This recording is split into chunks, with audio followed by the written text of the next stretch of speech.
Before we begin tonight's story, I need you to do something for me. Right now. Look at the wall closest to you. Really, look at it. Are you sure there are no holes you've never noticed? No small openings you can't explain? Because after what I'm about to share with you, you'll never look at your walls the same way again. Welcome back to the channel.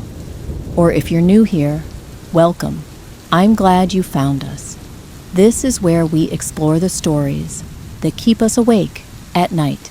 The experiences that remind us that sometimes the most terrifying things aren't in dark forests or abandoned buildings. They're in the places we call home. Before we get into tonight's story, I want to check in with you. How are you doing? Really, it's late. You're here looking for something. Maybe comfort, maybe distraction, maybe just a voice in the darkness. Whatever brought you here tonight, I want you to know you're not alone. Are you settling in for sleep?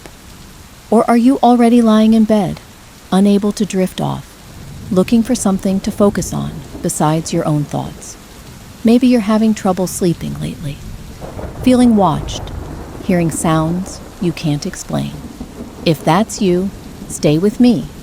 This story might help you understand why. Tonight's story is different from our usual content. It's not folklore. It's not legend. This is a documented account. A testimony from someone who experienced something that defies explanation. It's called My Neighbor Watches Me Through a Hole in the Wall. And I need to warn you, this one is going to stay with you long after the video ends, long after you turn off your phone and try to sleep. This is the story of a woman who moved into what seemed like an ordinary apartment, Unit 7A, in a building called Hillcrest Apartments. She was starting over, new city, new life, new beginning. But she wasn't alone. Someone in the neighboring apartment, Unit 7B, had been waiting for her, watching for her, preparing for her arrival for months before she even signed the lease. This is a story about surveillance, obsession, and something far worse than a stalker. Something that exists in the spaces between walls. Something that learns you, studies you, and slowly, methodically, becomes you. What you're about to hear includes real details, real documentation, real evidence that something is deeply wrong with that building, and possibly with buildings everywhere. I want you to get comfortable, adjust your volume, maybe turn off your lights if you're brave enough. Let the rain sounds wash over you. This is going to be a longer journey tonight, a full hour, but I promise you, every minute matters, every detail is important. And as we go through this story, I want you to think about your own space, your own walls. Have you ever felt watched? Have you ever found something in your home you couldn't explain? If you have, leave a comment. You might not be alone in what you experienced. Before we begin, hit that like button if you appreciate these longer, more detailed horror stories. Subscribe if you want more content like this. And turn on notifications, because the next story might be even more unsettling than this one. All right, are you ready? Lights off, rain falling. Just you, me, and the darkness. Let's talk about Unit 7A and what lives in the walls next door. I found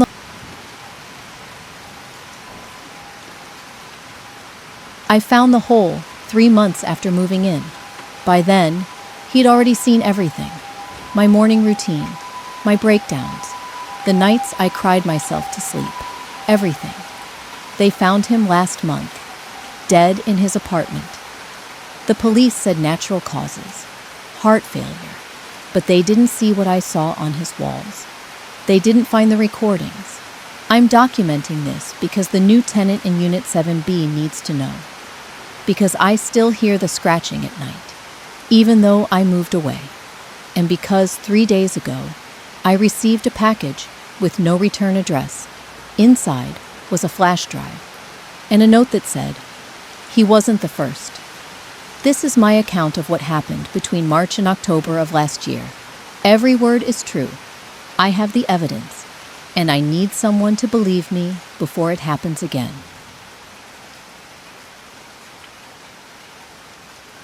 March 15th. That's when I signed the lease for Unit 7A at the Hillcrest Apartments on Maple Street. 6th floor, 1 bedroom, $1,200 a month, which was all I could afford after the divorce finalized. The apartment was perfect for my situation.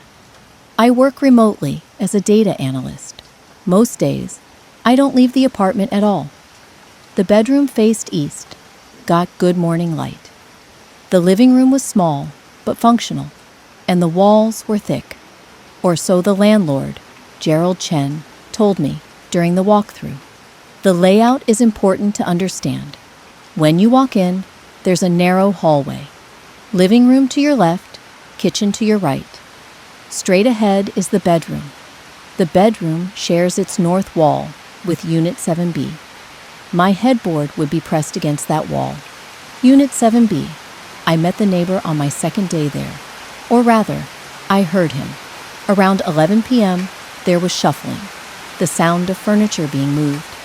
Then TV static, that old channel with no signal sound. For hours, it went on until 4 a.m. I never saw him, not in the hallway, not at the mailboxes, not in the lobby, but I heard him constantly, shuffling footsteps, that same TV static every night, and coughing, deep, wet coughing that would sometimes last 20 minutes. For the first 2 months, I convinced myself it was fine. Old buildings have sounds. People keep odd hours. I kept to myself. He kept to himself. We were both just trying to live our lives. I thought living alone would make me feel safer. I was wrong about that too. The first time I noticed something was off was May 3rd. I'd gone to the grocery store. 30-minute trip, maximum. When I came back, my bedroom door was open. I always close it. Always. The air conditioning doesn't work right otherwise. I checked the apartment. Nothing missing. No signs of forced entry. The deadbolt was still locked from the inside when I'd returned. I told myself I'd forgotten to close it. Stress does that to you. May 9th. I'm working at my desk in the bedroom. It's 2 p.m. I get this feeling. You know the feeling. Like someone's eyes are on the back of your neck. I turn around. Nothing. Empty room. But the feeling doesn't go away. I start noticing small things. My laptop. I always close it at night and leave it at a specific angle on my desk. One morning, it's open. Just slightly. The mouse had been moved. My clothes. I organize my closet by color. Neurotic maybe, but it's my system. One day, things are out of order. A blue blouse between the blacks. My jeans folded differently than I fold them. Then the sound started. Around mid-May, late at night, 1, 2 a.m., I'd hear scratching. Not mice. This was deliberate, rhythmic, coming from the wall behind my bed. I called the landlord. Gerald came by on May 18th. Listened to the wall with a stethoscope. I didn't even know landlords did that. He said, "Old building, settles funny. Pipes expand and contract. Could be squirrels in the exterior wall." He charged me $75 for the visit. The scratching continued. Every night. Always around the same time. Always in the same spot. Directly behind where my pillow would be. June 4th. I'm getting ready for bed. I'm wearing an old college t-shirt and pajama shorts. I'm standing in front of my dresser, and I get that feeling again. Stronger this time. Like someone is right there, watching me. I spun around fast, scanned every corner. Nothing. But my skin was crawling. I couldn't sleep that night. I pushed my desk chair against the door and slept on the couch. The night I found the hole, I wasn't even looking for it. I was looking for an earring, the one my sister gave me before she passed away, the one I would never lose. June 11th, 11:47 p.m. I remember the exact time because I was on the phone with my brother when I dropped it. The earring, it rolled behind the nightstand, one of those heavy wooden ones that came with the furnished apartment. I told him I'd call him back. I got down on my hands and knees with my phone flashlight, and that's when I saw it. A hole, small, maybe the diameter of a quarter, perfectly round, drilled, about 3 inches above the baseboard, right at the height where my mattress would be if I was lying down. My first thought was, that wasn't there when I moved in. My second thought was, that's pointing directly at my bed. I put my eye close to it, not touching. I don't know why, but I was terrified to touch it. From my angle, I could see through. It went all the way through the wall into Unit 7B. I could see darkness on the other side, and a faint glow, like a TV screen in another room. I pulled back. My hands were shaking. I stood up and just stared at it. My mind was trying to rationalize. Maybe it was a pre-existing hole. Maybe the previous tenant drilled it for a cable or something. But it was too perfectly placed, too deliberately positioned. I went to my closet. It's on the same wall, closer to the bathroom. I moved my hanging clothes aside. I ran my hand along the baseboard, and I found another one, same size, this one positioned where someone standing could look through into my bedroom. I checked the bathroom.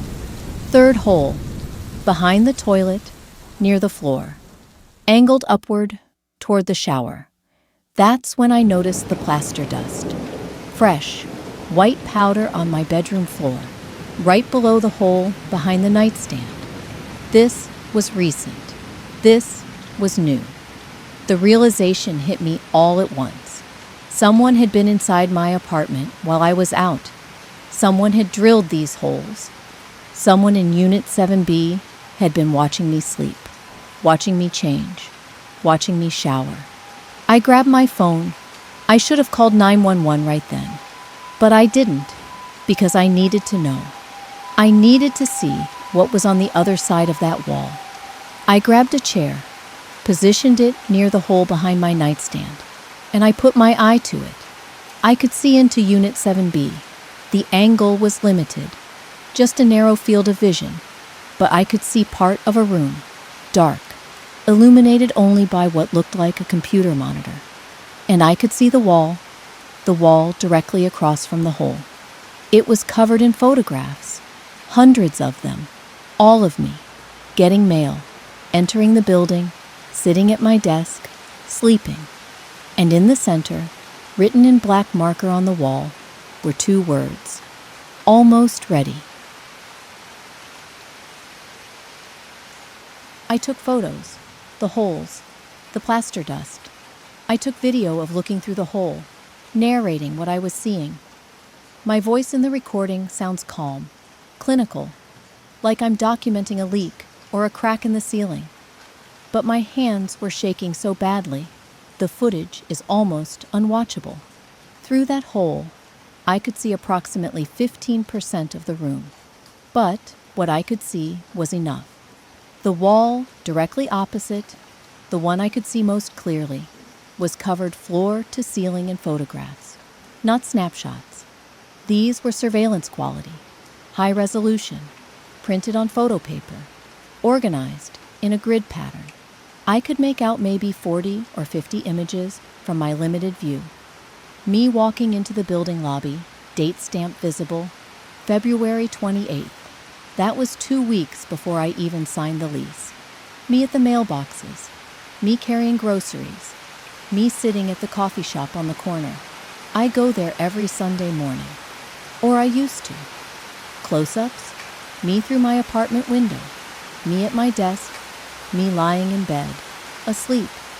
The angle suggested they were taken from outside, maybe from the building across the street, or from the fire escape. But some were from inside, from angles that only made sense if they were taken from my apartment. Me standing at my bathroom mirror, me in my kitchen. One photo, I could see it clearly. was me sleeping, taken from directly above, from inside my bedroom. The computer monitor was on. I could see the glow, but not the screen content from my angle. Next to it, equipment. What looked like a charging station for multiple devices. Camera equipment, I assumed. The apartment looked lived in, but empty. A chair, a desk with the computer, empty food containers stacked in one corner. But no person, no movement. I watched through that hole for 17 minutes. I timed it. I was waiting to see him, to see the person who had been watching me for months. But the apartment stayed empty, silent. Then I noticed something else. The photographs weren't just of me.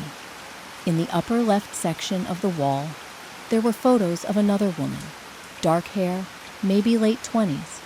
Same style of surveillance images.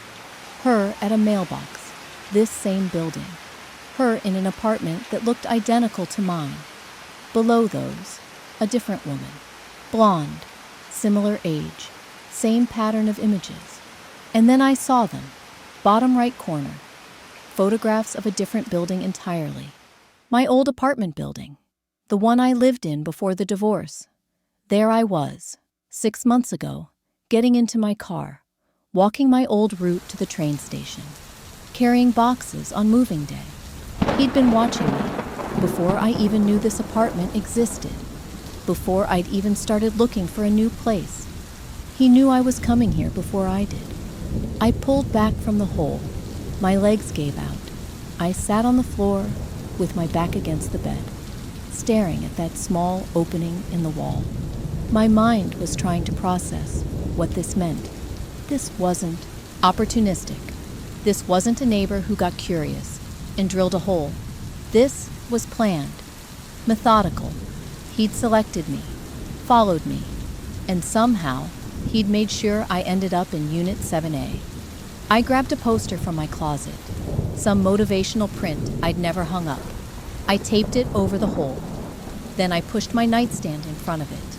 Then I pushed my entire dresser in front of that.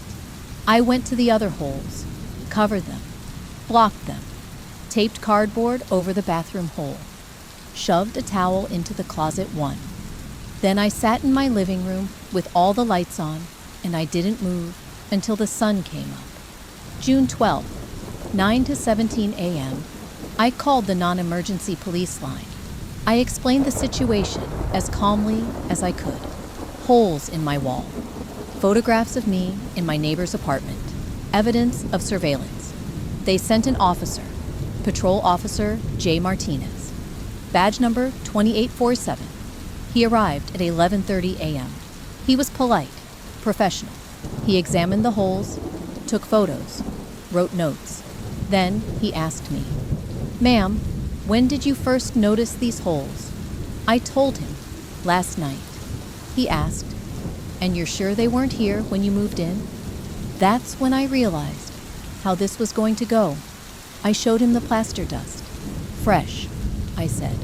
He looked at it, nodded, then said, "In old buildings like this, peepholes happen. Previous tenants, maintenance workers, could have been here for years." I told him about the photographs, the wall covered in my pictures. He asked if I'd taken photos of that. I had, through the hole. Grainy, limited angle. You couldn't see much detail. He looked at the footage on my phone, squinted, then asked, "Did you see the neighbor? Did you see him taking these supposed photos?" "No, I didn't." He filed a report. Report number 2024-06-0847. I have a copy. It says, "Complainant reports holes in shared wall with neighboring unit. Possible privacy concern. No evidence of forced entry. No direct evidence of surveillance. Advised to contact landlord for wall repair." He told me to get a door lock for my bedroom, to be more aware of my surroundings, and that if I saw the neighbor doing anything suspicious, to call again. Then he left. I called Gerald, the landlord. He came by that afternoon, looked at the holes, sighed like I was wasting his time. He said, I can patch these, but you're not breaking your lease. You signed a contract. If you leave early, that's forfeiture of your deposit plus 2 months' rent. $4,000. I didn't have $4,000. He said he'd send maintenance on Monday. Today was Thursday, June 16th. Maintenance came. A man named Roy, late 50s. He patched the holes with spackle, painted over them. Didn't ask why they were there, didn't seem to care. The work took 40 minutes, then he left. That night, I waited, listened. The apartment next door, Unit 7B, was silent, completely silent. No TV static, no shuffling, no coughing, nothing. It had never been that quiet before. June 18th, 2:30 a.m. I woke up to a sound, not from the wall behind my bed, from the wall to my left, the one that separates my bedroom from my bathroom. Scratching, the same rhythmic scratching, but from a different location. I turned on my bedside lamp. The sound stopped immediately. I waited. Silence. I turned off the lamp.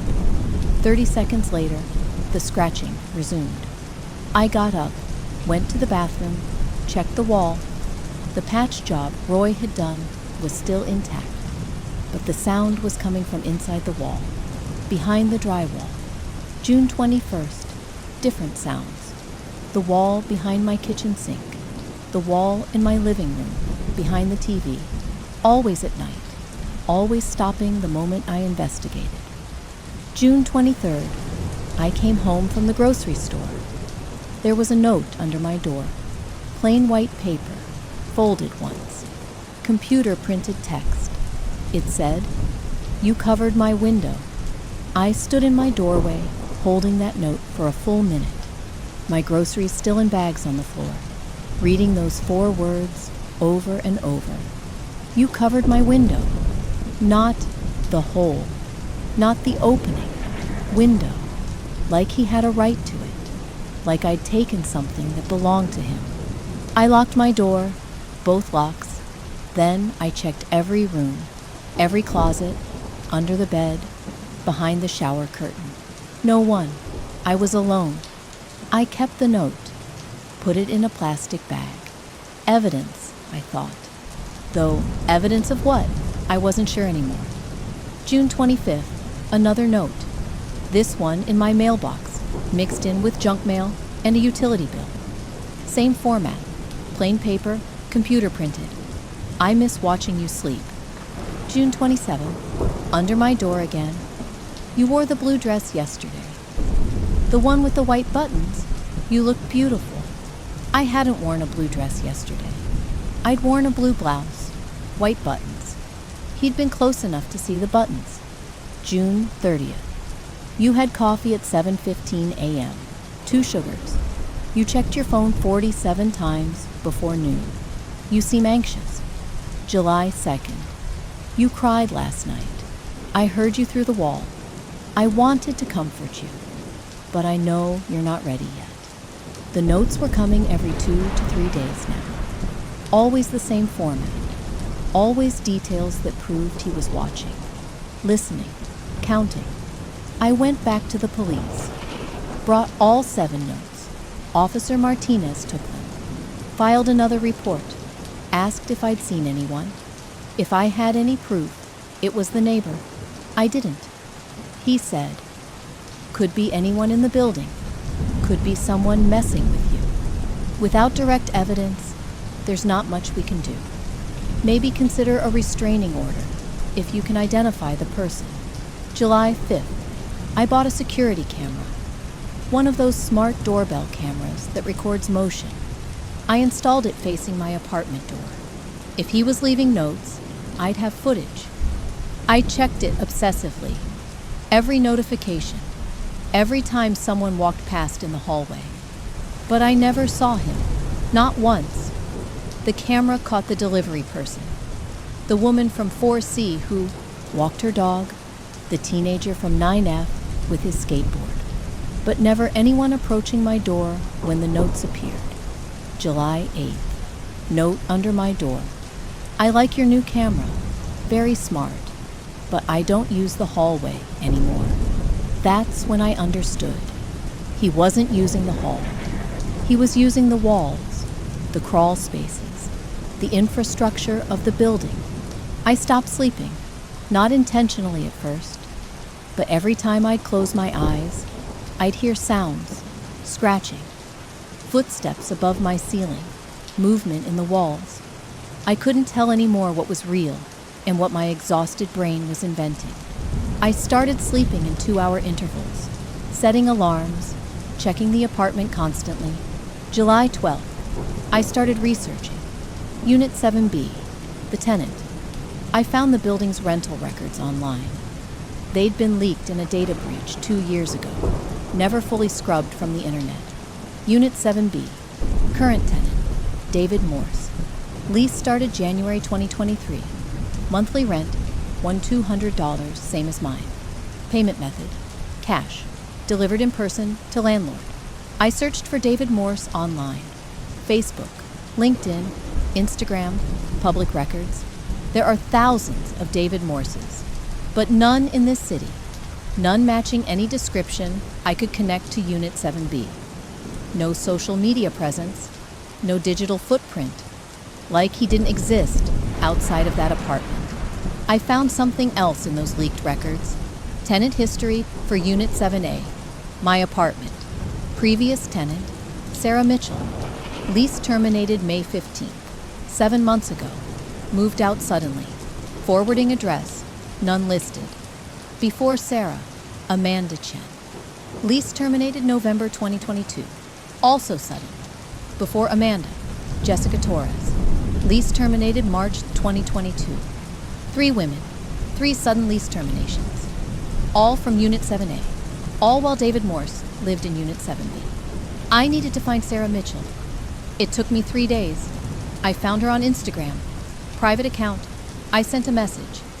I live in your old apartment at Hillcrest, Unit 7A. I need to talk to you about Unit 7B. She read it within an hour. Didn't respond. I sent another.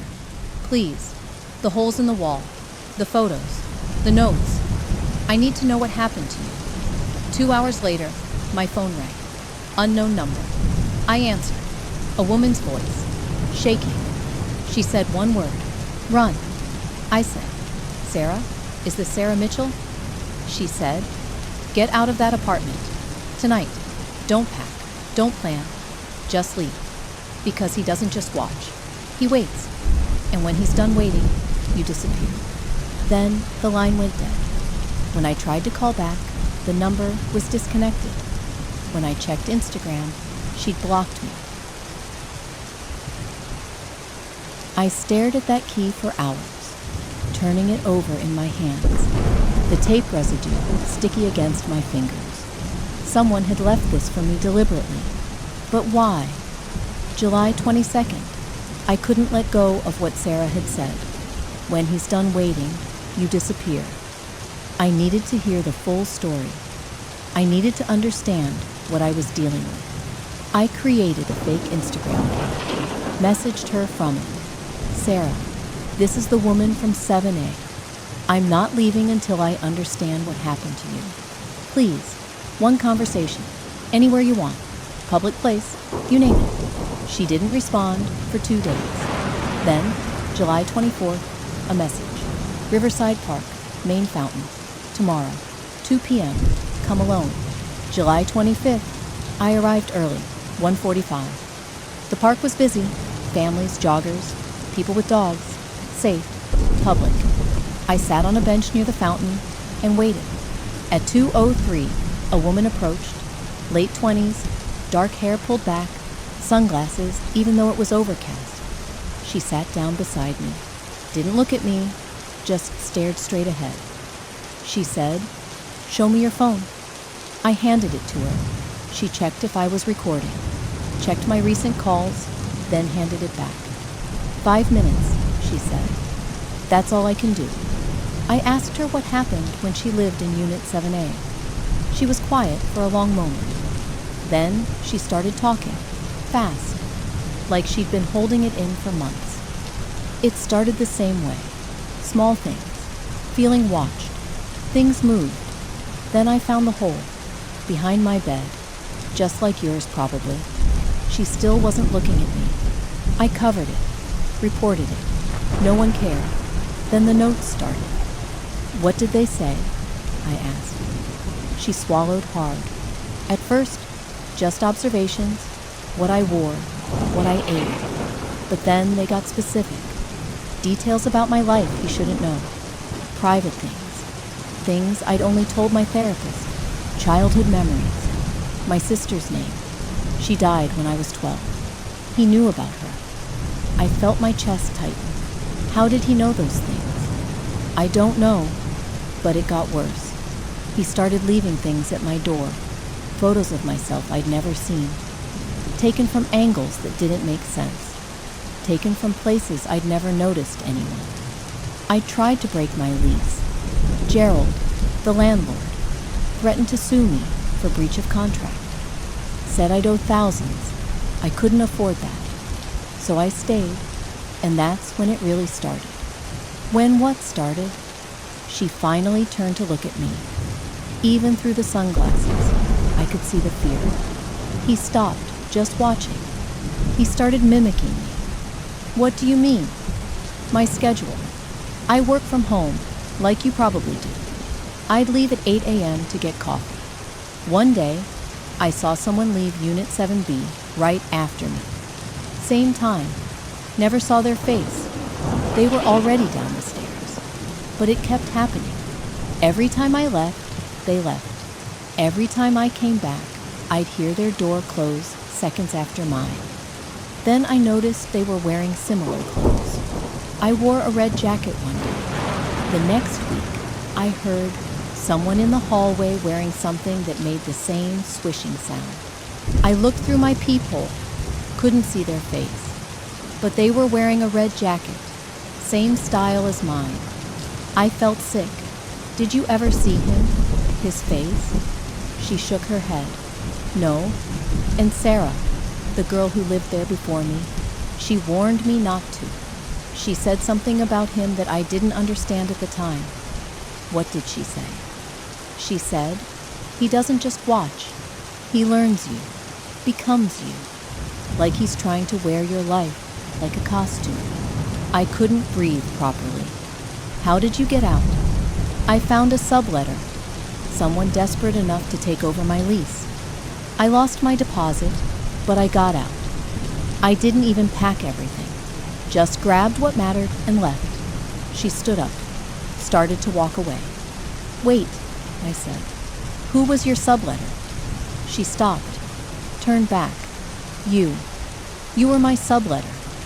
Gerald connected us through some rental service. I never met you. Just signed the paperwork. She grabbed my arm, tight. Did you ever see his face? I said, I hadn't. She pulled me closer. Good. Don't. Because Sarah, the one before me, she told me something right before she disappeared. She said she finally saw him. And when she did, she realized he didn't have one. He just had hers. Then she left, fast, nearly running. I tried to follow, but she vanished into the park crowd. I sat there for 20 minutes, processing, trying to make sense of what she'd said. He didn't have one. He just had hers. What the hell did that mean? July 26th. I couldn't sleep, couldn't eat. Sarah's words kept echoing. He becomes you. I needed to understand the pattern. I needed to know who, or what, was in Unit 7B. I went back to those leaked building records, dug deeper. Unit 7B's rental history going back 15 years. Current tenant, David Morse, January 2023 to present. Before him, Marcus Webb, August 2021 to December 2022. Before him, David Morse, March 2020 to July 2021. Wait, David Morse. Again, I scrolled further. 2018, David Morse. 2016, Marcus Webb. 2014, David Morse. The names alternated. David Morse, Marcus Webb, David Morse, Marcus Webb, going back to 2010. But the descriptions in the lease applications didn't match. David Morse in 2023, age 34, 5'11", brown hair. David Morse in 2020, age 28, 6'1", blonde hair. David Morse in 2018, age 31, 5'9", black hair. Different people, same name. Different people, same name. Marcus Webb had the same issue. Different ages, different descriptions, but same name. It didn't make sense. Unless someone was using stolen identities, cycling through names, always staying in Unit 7B, never leaving. July 27th, I started knocking on doors. I needed to talk to long-term tenants. People who'd been in the building for years. People who might remember. Most didn't answer. Some were new and couldn't help. But then I reached Unit 4C. An elderly woman named Mrs. Chen. No, relation to Amanda Chen, she clarified. She invited me in, offered tea. I asked her about Unit 7B. Her expression changed. She set down her teacup carefully. You live in 7A, don't you? I nodded. There's something wrong with 7B. Always has been. Ever since I moved here in 2012. I asked what she meant. She leaned forward, lowered her voice, even though we were alone. The man who lived there when I first moved in. I never learned his name. He was a recluse, never left the apartment. Not once in the 2 years I lived here before I noticed. Groceries were delivered. Mail piled up outside his door until someone from the building took it in. Did you ever see him? Once, only once. I was coming back late from my daughter's house. Maybe 3 a.m. I saw someone standing in the hallway outside 7B, just standing there, facing the wall. I said hello. He didn't respond, didn't turn around. I got scared and went into my apartment, locked the door. The next morning, the building manager, man named Carl Reynolds, he came by asking if I'd seen anything unusual. I told him about the man in the hallway. Carl went to check on Unit 7B, knocked, no answer, used his master key. What did he find? She shook her head. He wouldn't say, but he looked sick when he came out, pale, shaking. He said the unit was empty, but I heard him on the phone later, heard him say, "That's not possible. He was just here yesterday." Carl died 3 weeks later, fell down the stairs in this building, broken neck. They said it was an accident, but Carl lived here for 10 years. He knew those stairs. I felt cold. What happened to the tenant in 7B? I don't know, but someone new moved in a month later, and then someone after that, and after that. The door has a different name every few years, but she trailed off. But what? But I swear I still hear the same footsteps, the same cough, the same sounds I heard from that first tenant 12 years ago. Like whoever's in there never really left. I thanked her and left. My hands were shaking. As I walked back to my apartment, I passed Unit 7B's door, stopped, stared at it.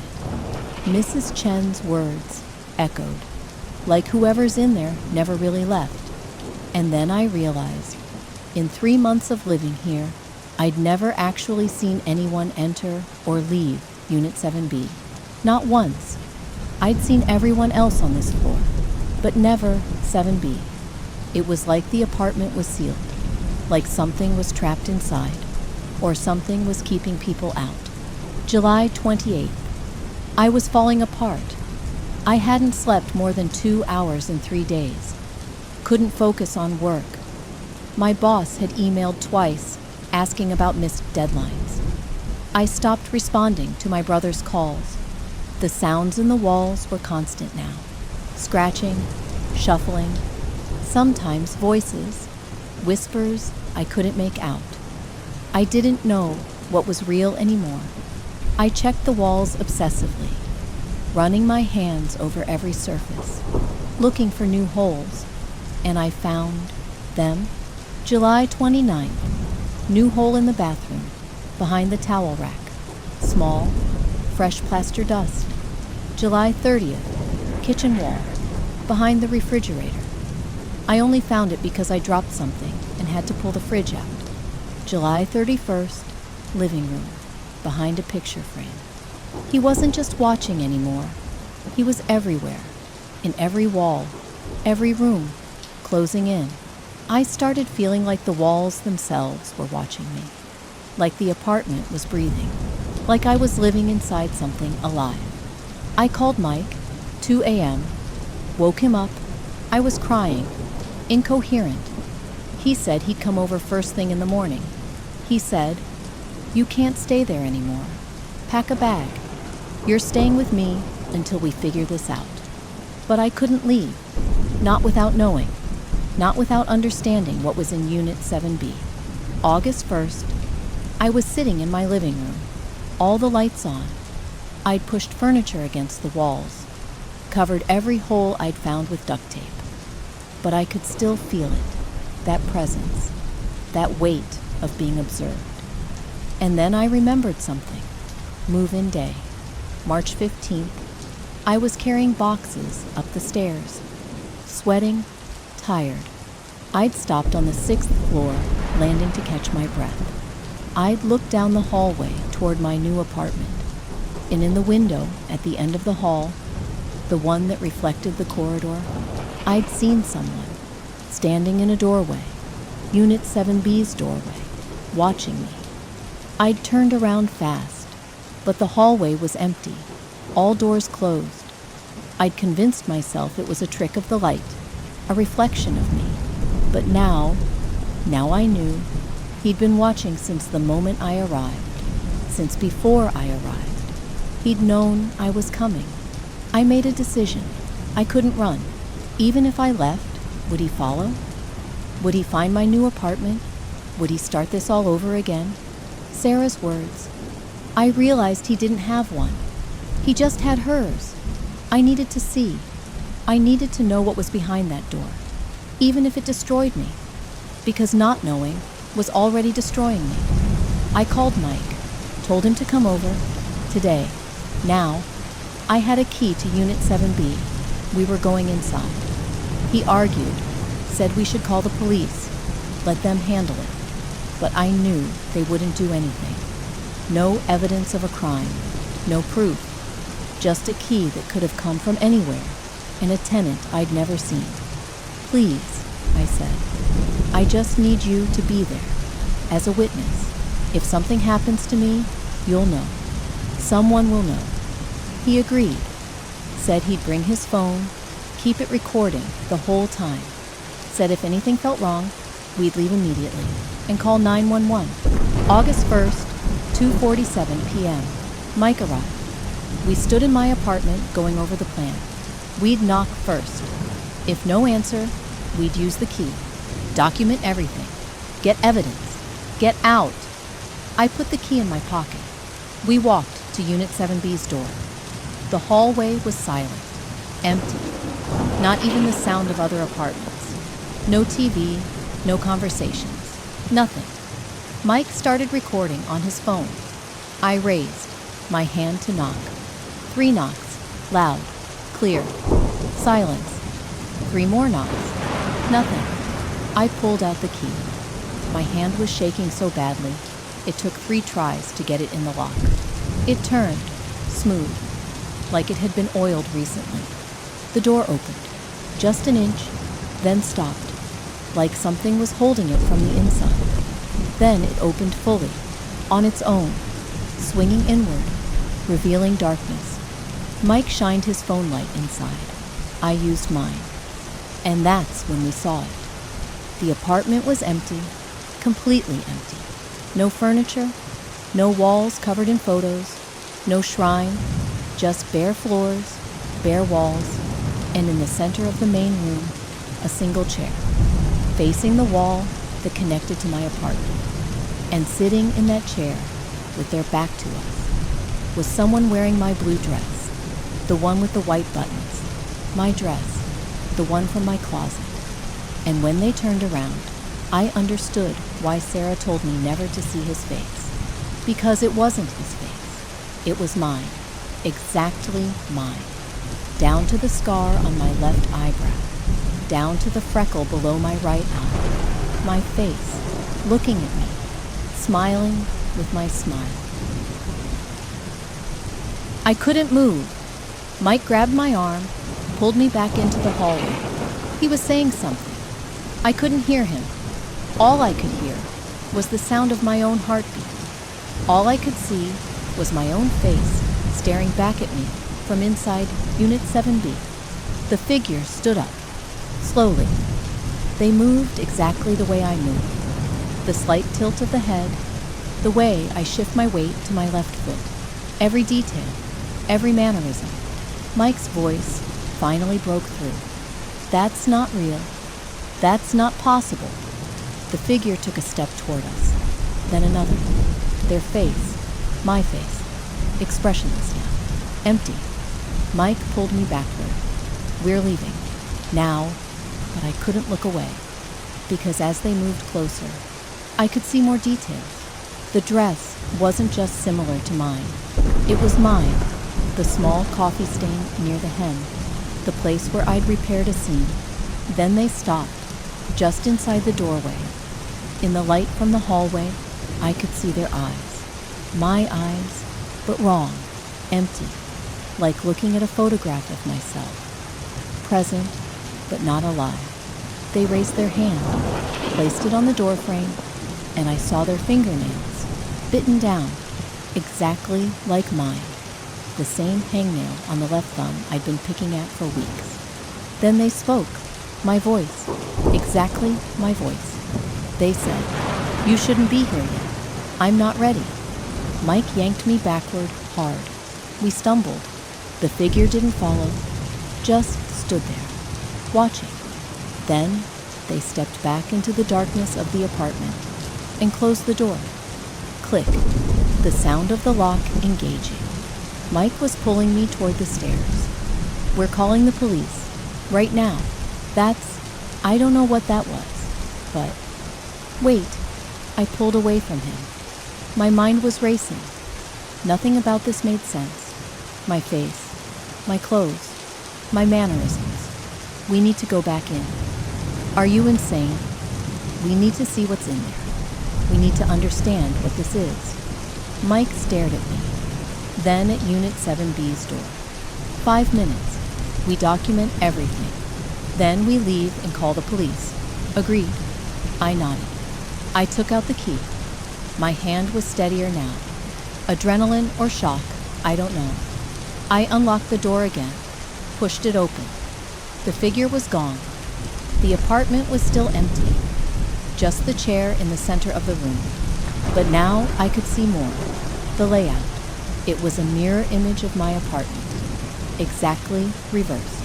Where my kitchen was on the right, this one was on the left. Where my bedroom was straight ahead, this one was in the same position but flipped. We stepped inside. Mike kept his phone up, recording everything, light shining into the darkness. The chair faced the shared wall. I approached it slowly. There was something on the seat, fabric. I picked it up. It was my dress, the one the figure had been wearing, still warm. I dropped it. Mike called from across the room. "You need to see this." His voice was shaking. I walked to where he stood. The wall, the one opposite the shared wall. In the darkness, I'd missed it, but with his light shining directly on it, I could see. Photographs, hundreds of them, covering the entire wall from floor to ceiling, all perfectly arranged in a grid pattern. Top left section, a woman I didn't recognize, blonde, mid-20s, photos of her in the building lobby, at her mailbox, through a window, sleeping in bed, getting dressed, sitting at a desk, living her life unaware. Below each photo, a date, all from 2012. Next section, another woman, dark hair, different face, same pattern, same surveillance style, dates from 2014. More sections, more women, different faces, but the same violation, same invasion, 2016, 2018, 2020, 2022. Bottom right section, me, photos from before I moved here, from 6 months ago, From my old apartment building, getting into my car, walking to work, through my old bedroom window. In recent photos, from this building, in my apartment, through windows, through angles that only made sense if they were taken from inside my apartment. But it wasn't just photos. Between them, taped to the wall, were handwritten notes, journal entries. I leaned closer, read one dated March 2012. Neat handwriting. She doesn't know I'm watching yet. I've learned her schedule. Coffee at 7 a.m., leaves for work at 8:15, returns at 6:30. She's beautiful when she doesn't know anyone's looking. Another, different handwriting, dated June 2014. I've started wearing my hair like hers. It feels right, like I'm getting closer to understanding her. Soon, I'll know everything. Another, dated November 2022. Handwriting that looked younger, less controlled. She covered the holes today. She's afraid, but she shouldn't be. I only want to become her, to be her. She should be honored. The handwriting changed with each woman, each section, like different people had written them. But the obsession was identical. The language, the escalation. Mike's light moved to the bottom of the wall. More recent entries. My section. March 15th. She moved in today. Perfect. Everything is going as planned. She doesn't know I chose her, that I've been preparing for months. April 3rd. She's settling in. I watch her work from home. She bites her nails when she's stressed. She talks to herself sometimes. I've started doing it too. Practicing. May 9. She felt me today. Looked right at where I was watching. So close. Soon she'll understand. We both spun around. Nothing. Empty room. But the sound had come from inside the apartment, from the bedroom. Mike whispered, "We should go." Not yet. I moved toward the bedroom. The door was ajar. I pushed it open with my foot. The bedroom was furnished.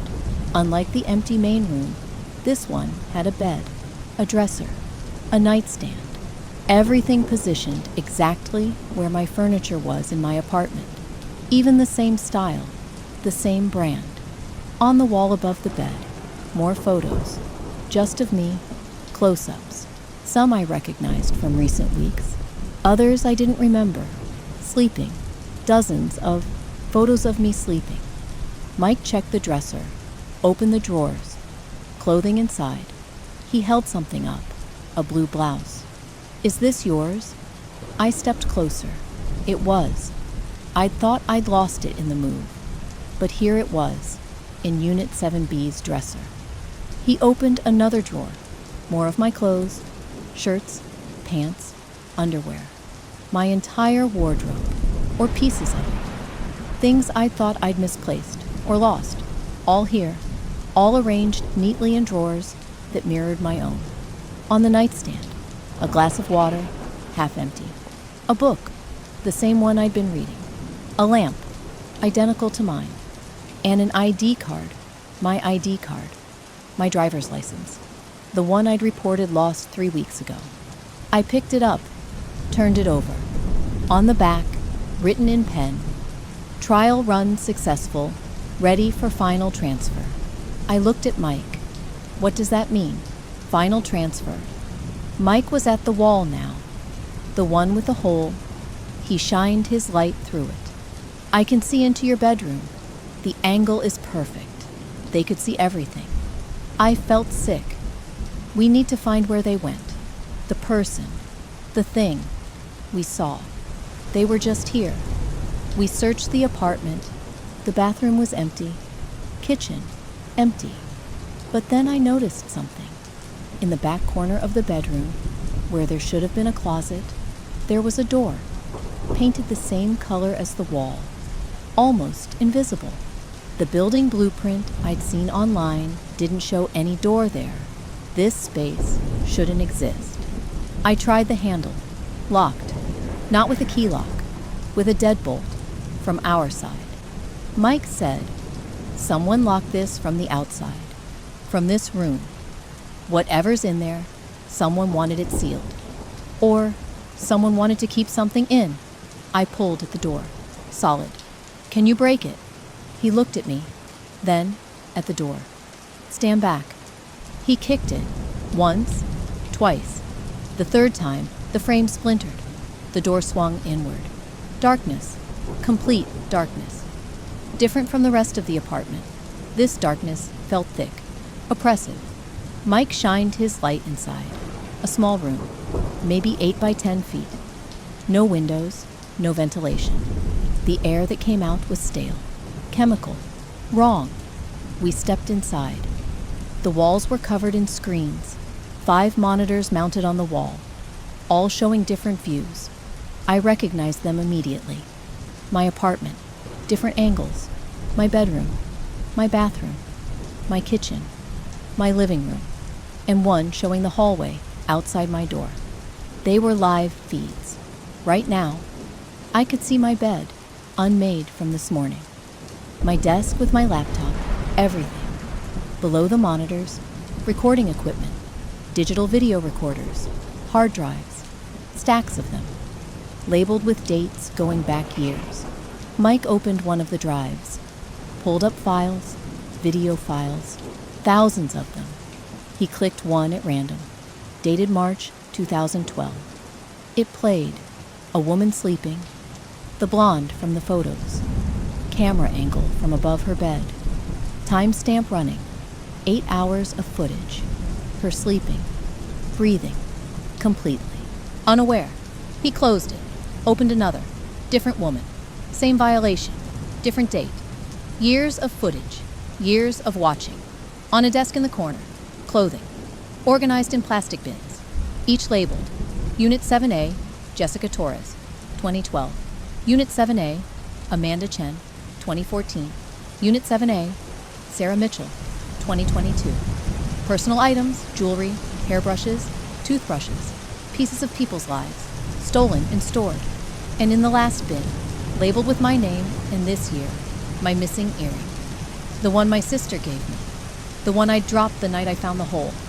Mike moved to a shelf, pulled down a stack of newspapers, old, yellowed. He spread them out on the desk. Obituaries, circled in red marker. Jessica Torres, died March 2015. Car accident, 3 years after her photos were taken. Amanda Chen, died June 2017. Fell from apartment balcony, ruled accidental. Another woman I didn't recognize, died 2019. House fire. Not all the women on the wall, but some, several. Dead, years after they'd lived here, years after they'd escaped. Mike's voice was barely a whisper. He didn't stop after they left. He followed them. Look at this. I'd found a journal, leather-bound, old. I opened it to the first page. Property of Thomas Weir, January 2011. Thomas Weir, the name Mrs. Chen had mentioned. The original tenant who disappeared. I read the first entry aloud. I've lived in Unit 7B for 3 months now. The isolation is good. I don't need people, but I can hear her through the wall. Unit 7A. She doesn't know I'm listening. Learning her patterns. She's perfect. I skipped ahead. May 2011. I drilled the first hole today. Small. She'll never notice. Now I can see her. Really see her. She's more beautiful than I imagined. September 2011. I've collected enough. Hair from her brush, clothing from the laundry room. I'm building a profile, understanding her essence. Soon, I'll be ready. December 2011. It's not enough to watch. I need to be closer. I need to become her. I need to wear her life like she wears those clothes. I've been practicing her walk, her gestures, her voice. The entries became more erratic, less coherent. February 2012. She's leaving, moving out. No. I'm not ready. I need more time. I need to be inside her life, inside her skin. The last entry, March 3rd, 2012. Carl suspects something, the building manager. He saw me in the walls. I can't let him tell anyone. I need to be closer. I need to be inside. Not just watching. Inside. The walls know how. The walls will show me. I'm not Thomas anymore. I'm becoming her. I'm becoming all of them. I looked at Mike. Carl, the building manager. Mrs. Chen said he died, March 2012. Fell down the stairs, the day after this entry. Mike was pale. This guy, Thomas, he's been here for 13 years, living in the walls. That's not possible. No one can... We both heard it. Footsteps. Not from the apartment, from inside the walls, behind the walls, around us. Moving, getting closer. Then we heard it. My voice, coming from inside the wall to our left, singing. The song I'd been humming this morning in the shower. My voice, but coming from the walls, getting closer. I'm not ready yet. You came too early, but now you're here. Now we can be together. Now I can finish becoming you. Mike grabbed my arm. Go, now. We ran, out of the small room, through the bedroom. The sound was everywhere now. Footsteps in the walls, above us, below us, following us. The apartment felt different, wrong. The walls were moving, not physically, but the shadows, the angles, everything was shifting. We reached the main room. The front door was right there, 20 feet away. Mike got there first, grabbed the handle, turned it. It didn't move. He tried again, pulled harder, nothing. It's locked, from the outside. Someone locked us in. The singing was louder now. My voice, coming from the bedroom behind us. Don't leave. We're not done. I need to show you.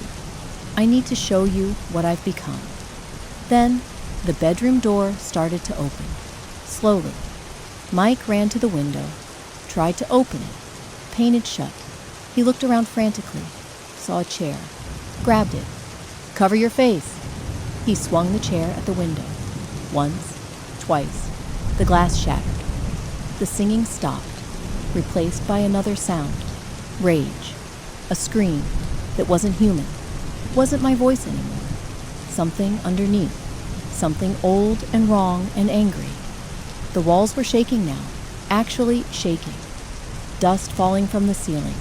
The bedroom door slammed open. I looked back, for just a second. The figure was there, but not anymore. Not my face, not anyone's face. Just a shape, a shadow, with too many limbs, moving wrong, joints bending in impossible directions. And in the center, where a face should be, just a collection of features that kept shifting. Eyes, mouths, different faces layering over each other.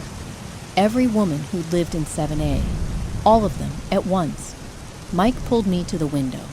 Jump! Fire escape. Now! We climbed through. The fire escape was old, rusted. It groaned under our weight. We ran down. Flight after flight. I could hear it behind us, following. The sound of something moving through the walls, keeping pace. We hit the ground. The alley behind the building. Mike was already on his phone. 911. We need police. Now. Hillcrest Apartments. Something. Someone. We ran to the street. Stood under a streetlight. Both of us shaking. Soaked from the sudden rain. Staring up at the building. Unit 7B's window. The one we'd broken. Was dark. Empty. No movement. The police arrived. 2 squad cars. 4 officers. We tried to explain. Showed them Mike's phone footage. But when they played it back, the video was corrupted. Distorted. Just static and shadows. Nothing clear. Officer Martinez again. The same one from before. He looked tired. You're saying someone with your face was inside Unit 7B, and then it became some kind of monster? I know how it sounds. Ma'am, we'll check it out. Stay here. They went inside. We waited. 20 minutes. The rain was getting heavier. They came back out. Martinez approached us. His expression was different now, concerned, but not in the way I needed. Unit 7B is empty, completely empty. No furniture, no photos, no equipment, nothing. Just bare floors and walls. That's impossible. We were just... The window you said you broke, it's not broken. There's no damage. Mike stepped forward. I broke that window with a chair. We climbed out. Sir, there's no broken window. We checked every window in that unit. The landlord is on his way. He says Unit 7B has been vacant for 4 months. No tenant, no lease, empty. I felt cold. No, that's not possible. Someone lives there. David Morse, Marcus Webb, someone. Martinez looked at his notepad. According to the rental records, Unit 7B's last tenant left in April, 4 months ago. Since then, it's been empty, on the market. No one's rented it. Gerald arrived, the landlord. He looked annoyed, wet from the rain. What's this about? I have better things to do at... He checked his watch. 4:30 in the morning. Martinez asked him about Unit 7B. Gerald confirmed. Empty. Has been for months. I've shown it to prospective tenants 3 times. No one's taken it. It's a hard unit to rent. Why? Mike asked. Gerald shrugged. People say it feels wrong. I don't know, but it's empty. I can show you right now if you want. Martinez looked at me. Ma'am, we did find something concerning. In Unit 7B. Can you come inside for a moment? We followed them up. Back to the 6th floor. Back to Unit 7B. The door was open. Lights on inside. I could see from the hallway. Empty. Bare walls. Bare floors. No furniture, no chair. No photos. Nothing. Exactly as Martinez described. But Martinez led me to the bedroom. To a corner. This, he said. On the floor, a small pile of items. My blue blouse. My toothbrush. My missing earring. My ID card. These are yours. Your items? I couldn't speak. Just nodded. Martinez exchanged a look with his partner. Ma'am, how did your belongings end up in a vacant apartment? I don't know. I didn't put them there. Someone took them. Someone. The landlord says you're the only person with access to this floor. You and the previous tenants. But they've all moved away. Gerald was standing in the doorway. Look, I don't know what's going on here, but if you broke into this unit, we had a key. Someone left us a key. What key? I reached into my pocket, pulled it out.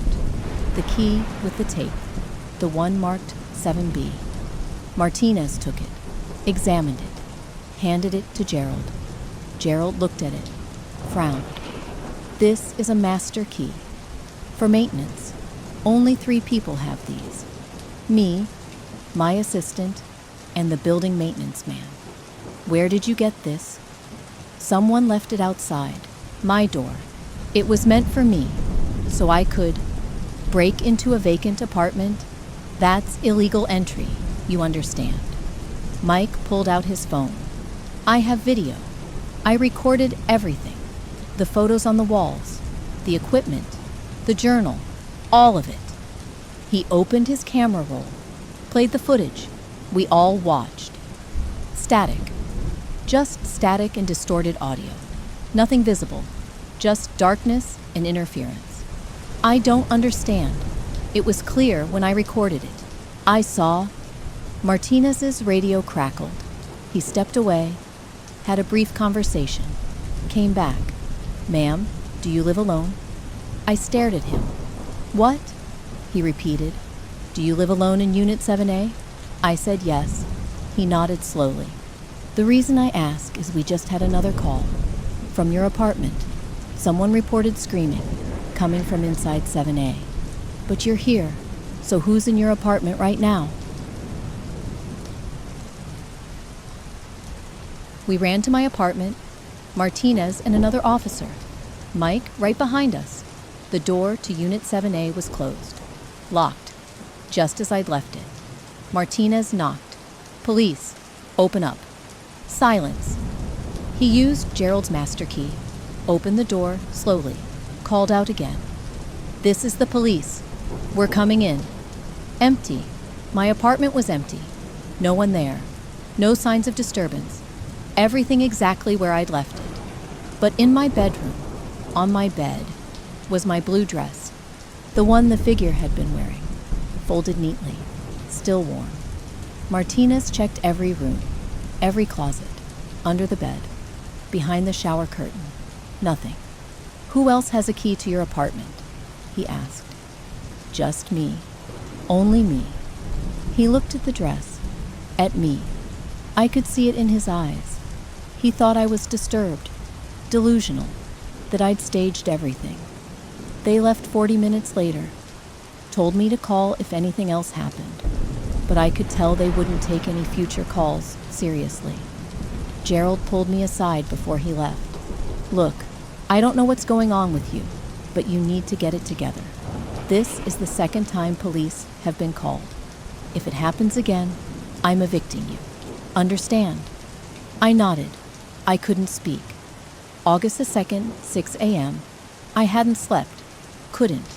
I sat in my living room with all the lights on, watching the walls, listening. Mike had stayed with me. He was on the couch, dozing, exhausted. But I couldn't close my eyes. Because I knew it wasn't over. August 3rd, I made a decision. I was leaving. I didn't care about the lease penalty. Didn't care about losing my deposit. I needed to get out. I packed, just essentials, clothes, documents, photos, left everything else. Mike helped me move my things to his apartment across town, a small one-bedroom, but it was away from Hillcrest, away from Unit 7B, away from whatever was in those walls.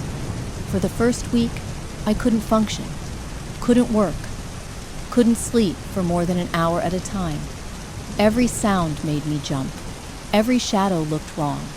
Mike was patient. He'd wake up to find me checking his apartment, running my hands along the walls, looking for holes. "You're safe here," he'd say. Whatever that was, it's back there, not here. But I couldn't believe him. I became obsessed. I needed to understand what I'd experienced, what Thomas Weir was, what he'd become. I searched everything I could find. Thomas Weir, disappeared March 2012, last seen at the Hillcrest Apartments. Building manager Carl Reynolds, found dead the same week. Police investigated. No connection established. Case went cold. But I found something else. A deep dive into public records. Property records for the Hillcrest building. Built in 1987. Original construction included extensive crawl spaces between units for maintenance access, ventilation, electrical work, a network of spaces between the walls, behind the walls, above the ceilings, below the floors, large enough for someone to move through. I found architectural blueprints online, scanned copies from the city planning office. The crawl spaces connected every unit on every floor. Access points hidden behind panels, inside closets, behind maintenance hatches. Someone could live in those spaces, move between apartments, watch, listen, never be seen. September. I was checking forums, Reddit, local community groups, looking for others who'd lived at Hillcrest, others who'd experienced something similar. I found a post, 3 weeks old. User, tenant anxious. Just moved into a new apartment, having weird experiences. Feel like I'm being watched. Found small holes in the walls. Anyone else dealt with this? I checked their post history. They'd mentioned the building, Hillcrest Apartments, Unit 7A. Someone new had moved into my old apartment. I created a throwaway account. Messaged them immediately. "You need to leave that apartment, now. Don't ask questions. Don't investigate. Just leave. Trust me." I checked every day for a response. Nothing. A week later, I checked again. The account was deleted. The posts were gone. I tried to find them another way. called the building, asked to be connected to Unit 7A. The assistant, Monica, said, "That unit is currently vacant. Would you like to schedule a viewing?" What happened to the tenant? They just moved in. I'm sorry, I can't discuss previous tenant information. I realized something that made my blood cold. Thomas Weir hadn't just lived in the walls. He'd become something else, something that existed in the spaces between, something that didn't need a body anymore, just access, just the ability to watch, to learn, to absorb. The faces I'd seen layering over each other, all those women. He wasn't just copying them, he was collecting them, becoming them, adding them to whatever he was now. And Unit 7A was the perfect hunting ground. Always occupied, always someone new, someone who didn't know, someone he could study, learn, absorb, until they disappeared or escaped, and then another would come. The building kept it going, Gerald renting it out, never telling new tenants what had happened there, never acknowledging the pattern, because acknowledging it would mean acknowledging what lived in the walls. October. I was starting to feel better. Mike's apartment felt safe, solid, modern building, concrete construction, no crawl spaces, no hidden access points. I was sleeping better, working again, starting to convince myself that it was over, that I'd escaped. I should have known better. October 19th, 2:47 a.m. I woke up, that feeling, the one I hadn't felt in weeks, the weight of being watched. I sat up in bed. Mike's apartment was quiet. He was asleep in the living room. He'd been giving me the bedroom. The apartment was dark except for the streetlight coming through the window. I listened. Nothing. Just normal city sounds. Traffic, distant sirens, nothing wrong.